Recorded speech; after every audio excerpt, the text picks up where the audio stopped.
como eu já esperava, o Flamengo e o Fluminense protagonizaram um jogo muito bom de assistir, um jogo eletrizante, mas com resultado frustrante quando a gente para empate.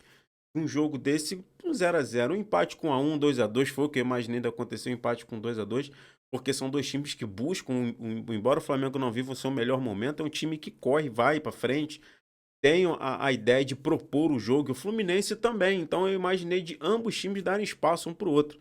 E não foi exatamente isso que aconteceu, né? O primeiro tempo o Flamengo ele mostrou uma marcação muito forte, uma marcação alta, atrapalhando demais a saída de bola do Fluminense. O Fluminense teve muita dificuldade na saída de bola, ficou ali atrás, o Flamengo provocava muitos erros na saída de bola do Fluminense. O Fluminense tinha extrema dificuldade para poder sair. Tanto é que o Flamengo não foi ameaçado em praticamente momento algum no primeiro tempo, né? O primeiro lance de perigo que o Fluminense conseguiu colocar para o Flamengo já estava na casa dos 30 minutos mais ou menos do primeiro tempo. O lance com o Marcelo, que logo em seguida ele ainda veio se machucar, que ele saiu já com os 36, perto dos 40 minutos do primeiro tempo.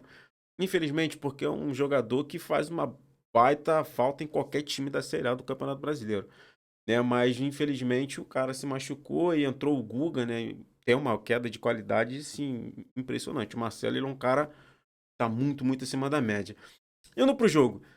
Cara, primeiro tempo o Flamengo pecou muito por não conseguir transformar em gol as oportunidades que teve, seja pelas defesas do Fábio. O Fábio fez umas 2 ou 3 defesas ali que são de goleiros de alto nível, que o Fábio é. Não parece que esse cara tem 42 anos, o cara parece que tá voando com os 42 anos de idade. Para um goleiro, realmente, enfim.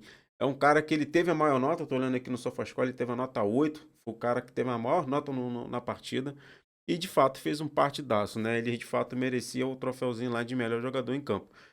É, por outro lado, o Fluminense sentia essa dificuldade muito em função do que o Flamengo colocou dentro de campo, né? Se o Flamengo conseguisse manter isso para o segundo tempo, inevitavelmente ia acabar saindo um gol mais cedo ou mais tarde, mas não foi isso que aconteceu, né? E para a sorte ou azar, eu não sei te dizer se foi sorte, se foi azar, o Felipe Melo, nos 5 minutos do primeiro tempo, ele acabou sendo expulso justamente. A expulsão do Felipe Melo, para mim, é indiscutível. É o último homem, o Gabigol, ele ia pra lateral, ele não ia. Cara, tinha muita coisa ainda pra recorrer, ele dava pra ele jogar uma diagonal e de encontro ao Fábio. Ia fazer o gol? Provavelmente não, que ele tá na fase deprimente, mas assim, cara, não tem o que discutir. Pra mim, a expulsão do Felipe Melo ela foi justa. Eu achei estranho porque ele deu um amarelo, o VAR chamou pra vermelho, geralmente não muda, enfim. É, teve um lance também de o Gabigol, ele pisou na perna do Ganso. Aquele lance ali também poderia reclamar um pouquinho de arbitragem, porque foi meio estranho. Eu, particularmente, ele. Acho que ele não ganhou nem amarelo, não foi nada. Acho que o juiz acho que deu falta e olhe lá. Eu acho que ele não ganhou cartão.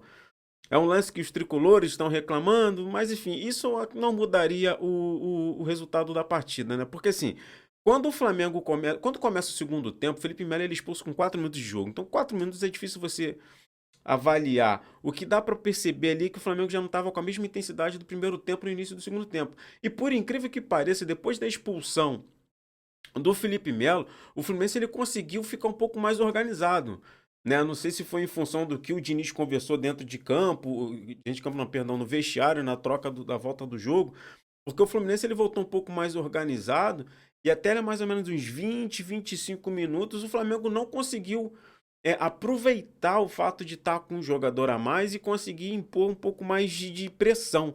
Essa pressão ela veio a partir dos 25, onde o Flamengo conseguiu colocar um pouco mais de força sobre o time do Fluminense, né? Muito em função da saída lá do Thiago Maia, a entrada do Everton, que eu achei excelente a substituição do Sampaoli, tirando o jogador de marcação e colocando um cara de velocidade, porque o Cebolinha, além de ter velocidade, ele é um cara do drible curto, porque assim, quando você fala do time que tá jogando com a menos, ele tende a se fechar, e foi o que o Fluminense fez. E o futebol é aquela coisa, é complicado. Você bota aquele ônibus ali na frente das. É difícil você penetrar, você invadir, você furar aquela marcação. Então, o jogador de velocidade realmente ele fica travado. Ele geralmente é um cara para pegar aquela bola longa, aquela bola esticada, um contra-ataque. Mas o Cebolinha ele tem um artifício do drible curto, embora não tenha conseguido produzir muito nessa partida. Mas é uma opção interessante porque o time tá com o adversário está com um jogador a menos e você abre o jogo, isso espalha os jogadores em campo, isso faz com que naturalmente a defesa do adversário fique um pouco mais aberta.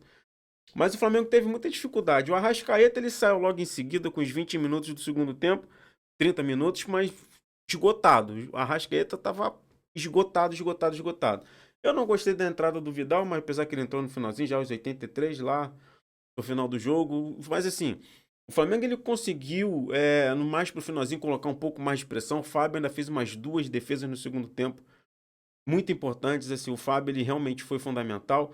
O jogo foi frustrante pelo resultado, mas assim, é bom pelo que o Flamengo conseguiu produzir, né? Se de repente o Fluminense continuasse com os 11 em campo, ficaria um pouco mais aberto, mais exposto, porque ia sair para cima do Flamengo, o Flamengo teria um pouco mais de espaço. Nossa, Marcos, você está dizendo que você está reclamando porque o time Fluminense teve um jogador expulso, o Flamengo não conseguiu jogar por isso. Não, não é isso. Mas é natural. Retrasado teve até uma polêmica com o Cuca e o Abel, porque o Palmeiras teve 2 jogadores expulsos e o Cuca, na época, era até treinador do Atlético Mineiro, ele não conseguiu fazer com que o Atlético Mineiro aproveitasse esse número maior de jogadores em campo, né? Mas é complicado. Um time hoje que joga muito fechadinho, é difícil você furar uma defesa. Ainda mais um time bem treinado como é o do Fluminense, né? Então, assim, o resultado ele é frustrante pelo que os times produziram. Entretanto, ele é emocionante, ele dá um ânimo pro torcedor do Flamengo. Tanto é que acabou o jogo, a torcida ficou elogiando, gritando, né? O jogo acabou, a torcida ficou gritando, porque assim, ele demonstra que o time tá tendo uma evolução, né? É perceptível uma evolução no conjunto técnico do Flamengo, né? Eu acho que o Flamengo ele precisa melhorar ali ainda algumas peças que podem produzir um pouco mais, né? Eu gostei da formação ali inicial com o Thiago Maia, o Vitor Hugo e o Gerson no meio de campo. Eu achei que ficou muito bom, jogando com a Arrascaeta e o Everton Ribeiro, ficou muito legal. Acho que o Vitor Hugo não entrou, não. Foi o Thiago Maia, o Gerson e o Everton Ribeiro. Eu falei bobagem aqui. Então, assim, o time do Flamengo ela tá mostrando uma dinâmica muito bacana ali, um entrosamento muito bom ali no meio de campo. E foi assim no jogo contra o Bahia. O Flamengo ele teve uma posse de bola muito boa ali no meio de campo, né? Embora o jogo contra a Bahia no segundo tempo tenha sido horroroso, o Flamengo ganhou naquelas condições lá ridículas, né? Muito em função da arbitragem. O Flamengo ganhou aquele jogo ali por causa da arbitragem. Mas esse jogo do Fluminense, eu gostei daquilo que o Flamengo produziu. Então, assim, enche de esperança o torcedor flamenguista, o rubro-negro, para as próximas partidas, aquilo que está por vir. Porque o Flamengo ainda tem um elenco bom que permite rotacionar ali esses caras ali no meio, a ponto de sair um cara e entrar um outro jogador e manter um padrão, manter um alto nível. O Flamengo tem muitos jogadores ali que conseguem sair e manter um nível alto, né? O que acontece diferentemente com o Fluminense. Você sai o Marcelo e entra o Guga. Ou seja, tem uma diferença técnica muito grande. Satisfeito pelo que o Flamengo produziu, frustrado pelo resultado, mas feliz porque a minha odd deu certo. A 3.2 que estava batendo lá na Bet 365. Então, assim, acertei no empate, errei o placar, mas o resultado eu acertei com o empate. Bora para o próximo, que o próximo jogo agora é dia 1º, se eu não me engano, dia 1º de junho, tem o jogo de volta, Flamengo e Fluminense, no Maracanã, às 8 da noite.